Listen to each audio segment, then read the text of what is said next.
Kalau takut dengan risiko, usah bicara soal perjuangan. Ini adalah quote famous daripada Datuk Seri Anwar lah kan. Analogi yang paling sesuai yang kita boleh ambil adalah seperti mana api dan besi.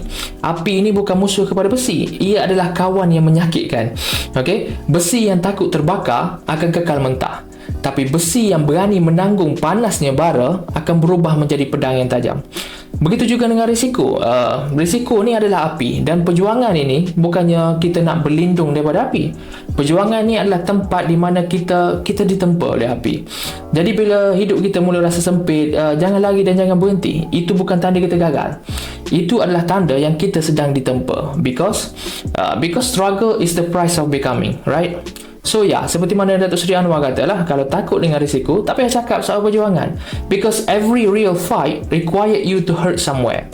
And at the end kita faham, life is not staying safe. It's about finding something worth to fall.